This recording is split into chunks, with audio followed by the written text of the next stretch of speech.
All right, how's everyone doing? How's everybody's day? Welcome back to another episode of Awad Talks. Before the video starts, guys, if you guys could please, I know I love the feedback, I love the support that I've been getting in these past couple of videos, but let's keep it going. Let's keep that energy flowing. And if you guys will please like, subscribe, and share to the video. All small acts help out. So, but yeah, let's get right into the video. In today's video, we will be discussing.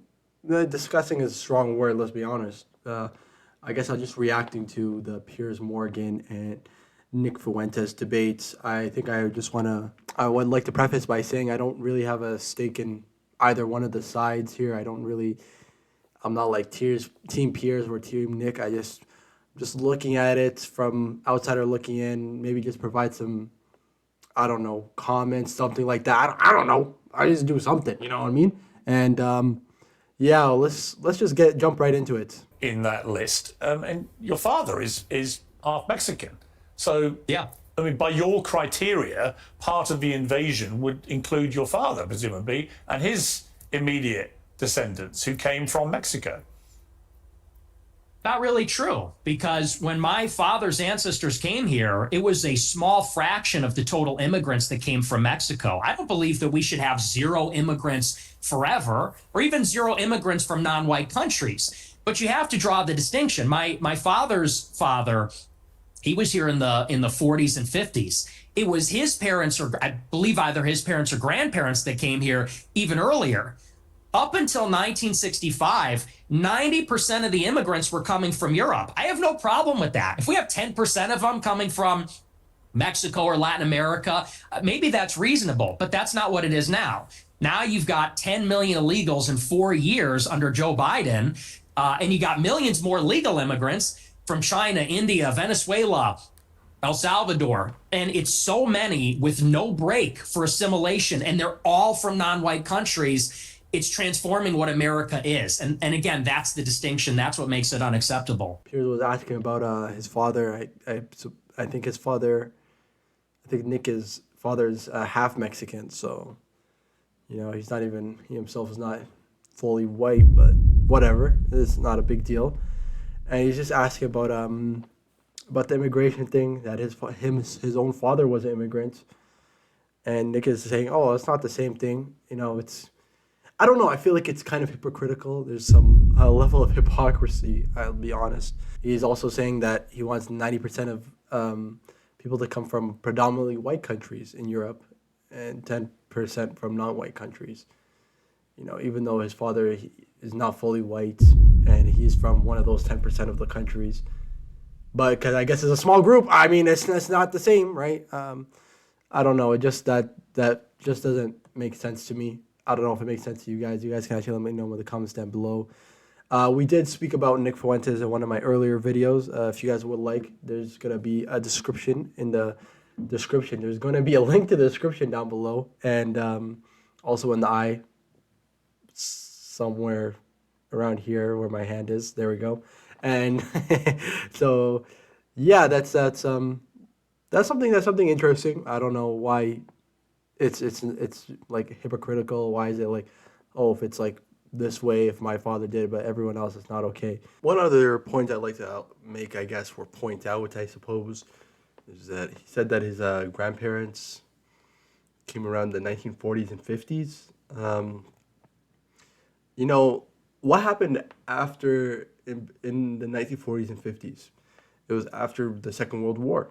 And there was a surplus of immigration that was happening around that time, right? They needed immigrants. And he is right. Most of them did mainly come from parts of Europe, right? Where the war, for the most part, was held, right? But, if just think about it. If his father is half Mexican, doesn't that mean one of his grandparents is fully Mexican? Or is it something else? I'm not entirely too sure about that. Maybe somebody can correct me in the comments down below. But even if, it's still a bit hypocritical that we don't allow immigration today, but we allow immigration back then. Yeah, it's just weird. So let's continue on, though. This is where you talk about Jews, women, and blacks. Let's just take a listen. They're always always coming up with, no, it's not the Jews. No, it's not women. No, it's not blacks. It's actually really complicated. No, it's at all. Jews are running society. Women need to shut the up. Blacks need to be imprisoned for the most part. And we would live in paradise. It's that simple. Okay. Would you like to clarify what you meant there? That's all true. That's 100% true. Everything I said in that clip is true. Including that blacks need to be imprisoned for the most part. Yeah. Yes. Well, all of them? No, for the most part. What does the most part mean? What percentage of American blacks would you like to see in prison? Whatever the percentages of the murderers. I think it's 1 in 20 black men will commit a murder in their lifetime. So maybe let's say that, 5%. Oh, so you're talking about black people who murder people? Yeah. Oh, absolutely. Yeah. But you didn't say that. That's You the just crime said problem. blacks need to be imprisoned for the most part. You didn't clarify that you were talking about black murderers. Right. No, you're right. That's a good addition to that. That's a great point. Do you think it's funny, or I do. I think it's hilarious. I think it's totally true. do you think a black American would find it funny? You think that blacks should be imprisoned for the most part? Blacks are my biggest fans. I get high fives all the time. They say, Nick Fuentes, I love your show. They agree with me. And you want to know why? Here's the difference. Black people are the most victimized by other black people. You think black people want to live in the hood and the ghetto and get shot all the time? That's what happens in the south side of Chicago. You should come here. I'll take you there. We could go to Garfield Park. My son went to Chicago Inglewood. University for a year, actually, several years ago.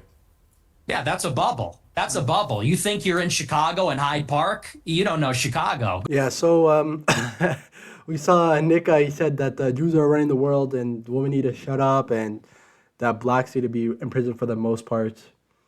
I don't know. I want to just maybe take an overview of what is the goal of this interview. I don't know what Piers Morgan's trying to do here. It seems incompetent, or rather that it's like he's trying to get this. Oh, I'm gonna expose this guy for being a white supremacist. I'm gonna expose him for being white supremacist. I can't do British accent, but you get the point. He's gonna be white supremacist, yeah. That's the Roadman accent, by the way. I don't even know why I did that one. And Nick is just he's just watching. He's just yeah, man, I agree 100% with everything I said. And we're going to see that later on as well. It's so weird. I don't know what's the goal of this interview. He's trying to expose him. Oh, I'm going to prove to the world what type of evil person, what type of despicable person that Nick Fuentes is. But then he watches the clips and he's yeah, everything I say is 100% true. It's so weird. It's so stupid. I don't know. I don't really get the point of it. And I saw how Nick said that 1 in 20 black people will commit murder in their lifetime. So I just wanted to fact check it, I suppose. And the statement that 1 in 20 black people will commit murder in their lifetime appears to be interpretation or a misstatement of specific statistics related to incarceration rates or victimizations. The data does not support the specific claim as an accurate predictive statement for the general black population. Obviously, I don't know if they have a fact checker there at the Piers Morgan show or whatnot.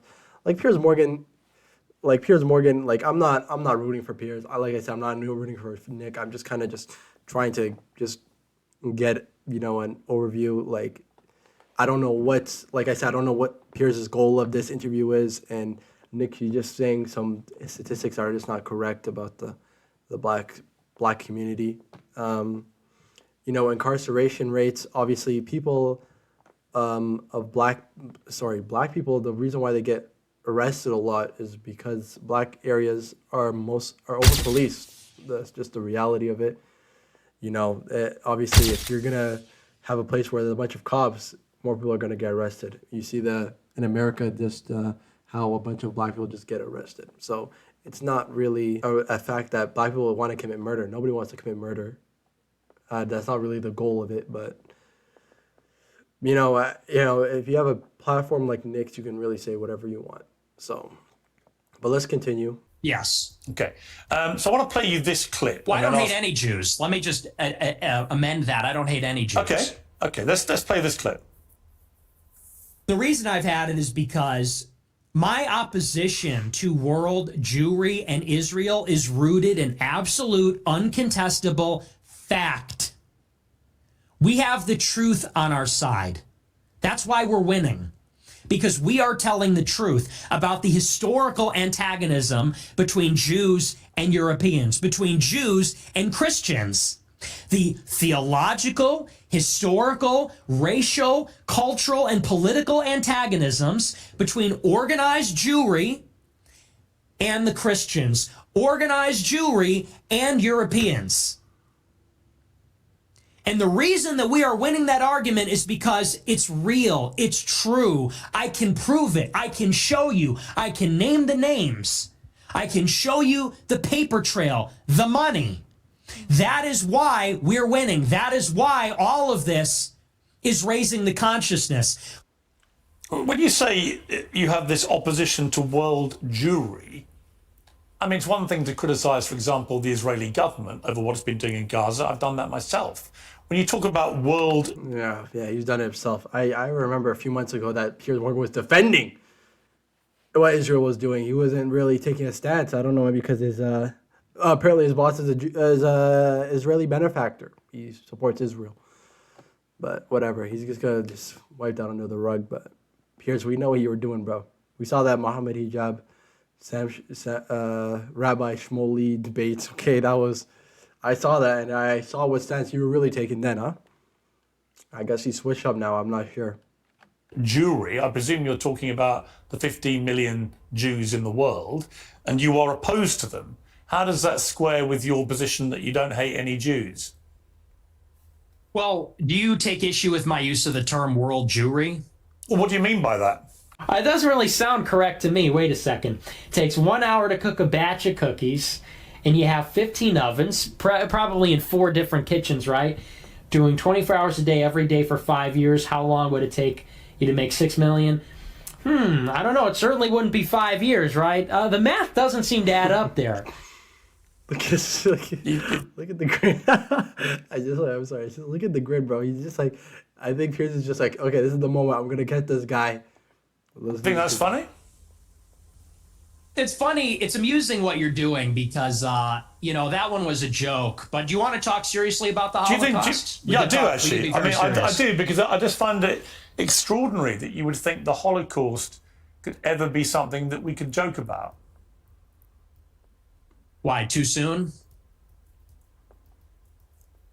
Is it too soon to make jokes? How many people do you think died in the Holocaust? How many Jewish people? I don't know. I'm thinking maybe 7 million. What's the number? 6 million, something like that. So you 8 million? You concede that 6 million Jews died in the Holocaust? Possibly more. Possibly, we're discovering all the time. Yeah, this is ridiculous. Obviously, Nick is joking here. I don't know. Maybe Piers Morgan. Look at that face. I don't know if he has a sense of humor or not. This is obviously he doesn't believe those numbers. I've heard of.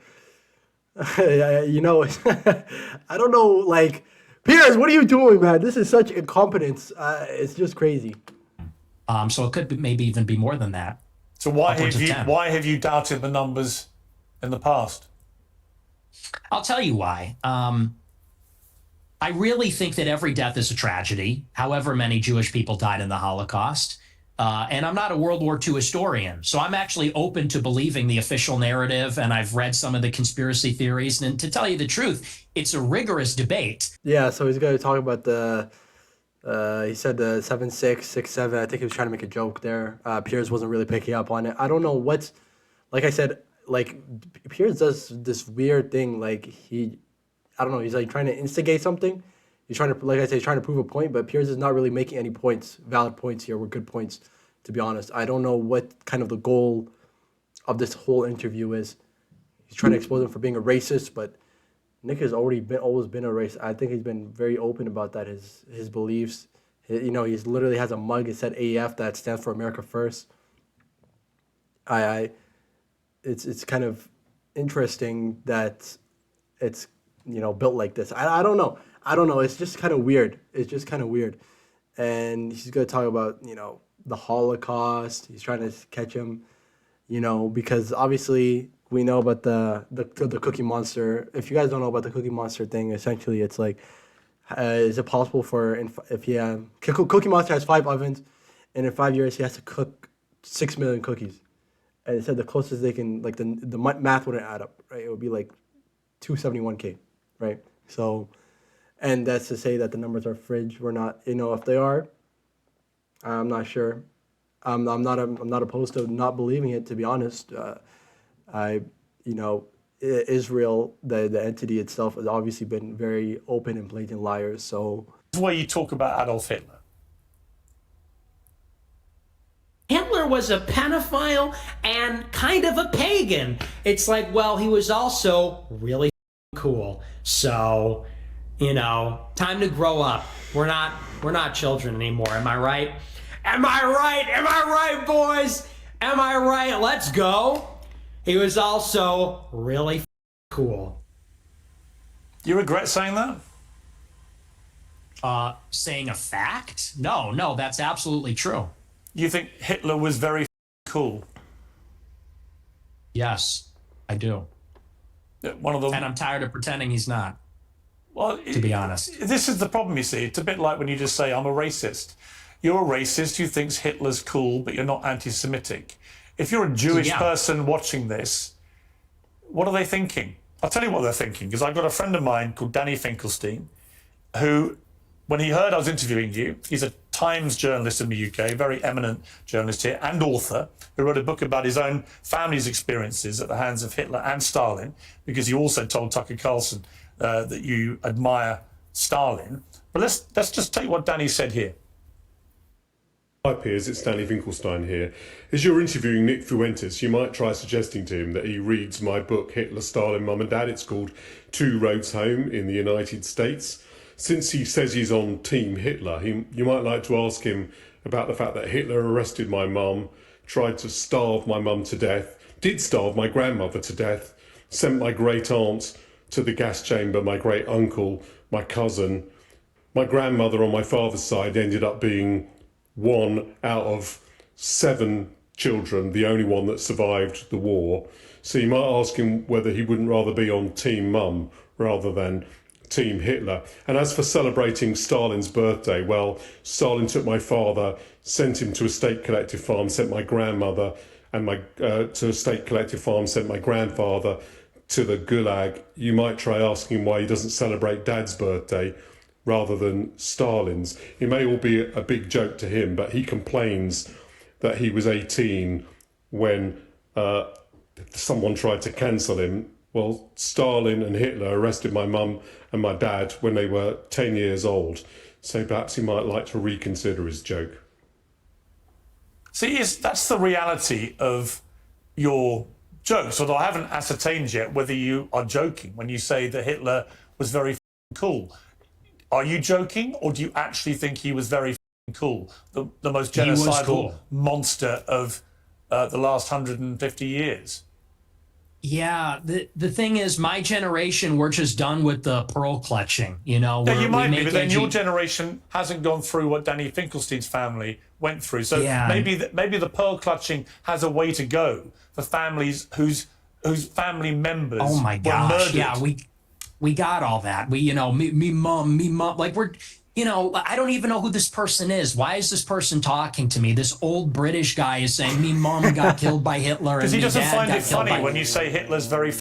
I don't care. I don't care. I know you don't care.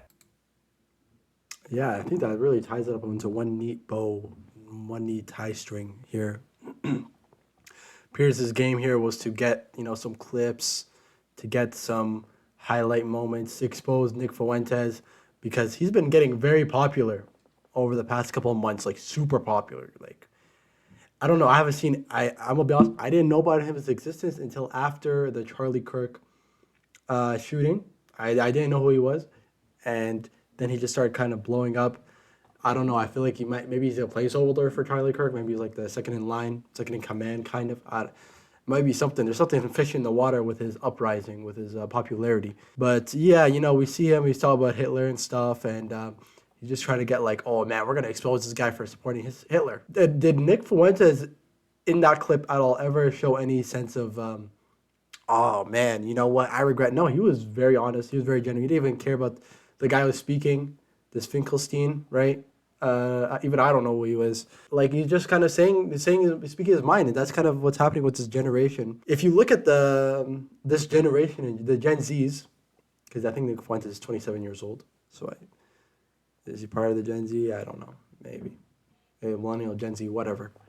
Anyways, there's like obviously a radicalization of it. Kind of have to be on very far right side or very far left side. You know, fascist or communist. You know, it's interesting. It's interesting to say the least to see kind of like the progression of it. Maybe people are just sick of the lies or sick of like having to be. I think everyone agrees that Nick kind of Piers playing Nick's greatest hits and Nick sitting back like Kobe watching his own highlights. Lol. Piers Morgan uncensored finally meets somebody uncensored.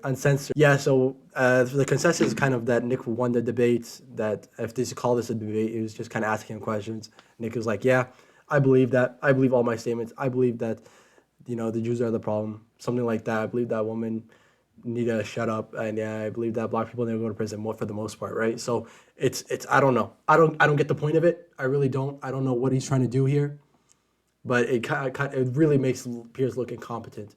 And like I said at the beginning of the video, I don't really have a stake in it. I'm not rooting for anybody. I'm just an outsider looking in, and this is just kind of my own personal opinion. So yeah, like I said, you know, the channel description is just unfiltered opinions.